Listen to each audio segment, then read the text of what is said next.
अपने हृदय पर ध्यान दें और अपनी ताकत और कमजोरियों के बारे में सोचें। आप बेहतरीन हैं। एक बार एक आदमी था जो अपनी पढ़ाई के दौरान विश्वविद्यालय स्तर तक भी नहीं पहुंचा था। उसकी मां ने कम उम्र में ही उसकी शादी करा दी थी। शादी के बाद उसने एक प्राथमिक विद्यालय में शिक्षक के रूप में काम किया। अनुभव की कमी के कारण एक सप्ताह से भी कम समय में छात्रों ने उसे परेशान कर दिया। जब वो आंसुओं के साथ घर लौटा तो उसकी पत्नी ने उसे सांत्वना दी। उसकी पत्नी ने उसे दिलासा दिया और कहा, आपको इसके बारे में बहुत दुखी नहीं होना चाहिए। शायद कोई और उपयुक्त नौकरी आपकी प्रतीक्षा कर रही होगी। थोड़े समय पश्चात उसे एक और नौकरी मिल गई, पर जल्द ही उसकी धीमी गति के कारण उसे वहां से भी निकाल दिया गया। इस बार पत्नी ने कहा, इस बार आपको जहां मौका मिला था वहां कुशल और गैर कुशल दोनों तरह के लोग थे। कुछ को अपने काम के वर्षों का अनुभव था। जहां तक आपकी बात है, आप उस समय स्कूल में थे, इसलिए आपको इन आवश्यक कौशलों का अनुभव कैसे प्राप्त हो सकता था? फिर वो कई नौकरियों के लिए गया, पर किसी भी नौकरी में कभी भी लंबे समय तक नहीं रह सका। वो हर बार निराश होकर घर लौटता था। उसकी पत्नी हमेशा उसे दिलासा देती थी और वह कभी निराश या नाराज नहीं होती थी। वह जब अपने उम्र के तीसरे दशक में था, तब उसे भाषाओं के ज्ञान में रुचि जागी। वह मुकबधिर के एक स्कूल में सलाहकार बन गया। फिर धीरे धीरे उसने विकलांगों के लिए अपना एक स्कूल भी खोला लिया। कुछ वर्षों बाद उसने विकलांगों के उपकरण बेचने वाले आउटलेट्स की विभिन्न शहरों और प्रांतों में बिक्री श्रृंखला स्थापित कर ली।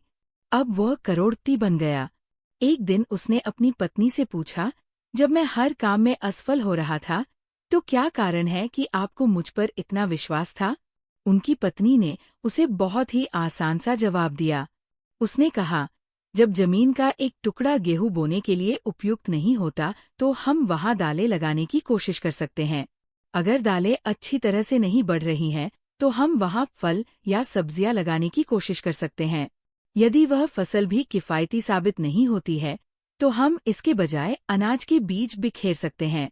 हो सकता है किसी कारण से ये बीज भी इस भूमि के लिए उपयुक्त नहीं हो सकते हैं, लेकिन निश्चित रूप से इस भूमि में किसी न किसी प्रकार के बीज तो उपयोगी होंगे ही। वही बीज एक दिन इस धरती पर फूल बनकर खिलेंगे। बस हमें ये पता लगाना होगा कि इस भूमि के लिए कौन से बीज बेहतर हैं। पत्नी की बात सुनकर वो रोने लगा, क्योंकि पत्नी के विश्वास, प्रेम, धैर्य और दृढ़ता से उसके लिए बेहतरीन काम किया था।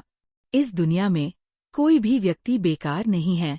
हर कोई उपयोगी और बेहतरीन है, लेकिन हर व्यक्ति को अपना वह बेहतरीन और विशिष्ट गुण खोजना होगा जिसमें वह पारंगत है, और उसकी तलाश सतत रूप से जारी रहनी चाहिए, और एक दिन आपको अपना उपयुक्त रास्ता मिल जाएगा।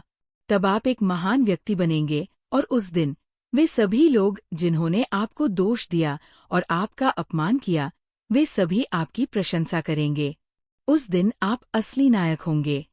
हम जो भी काम करते हैं उसमें श्रेष्ठ होने और अपनी संभावनाओं को विस्तारित करने के लिए हमें खुद में सुधार लाने का प्रयास करते रहना चाहिए।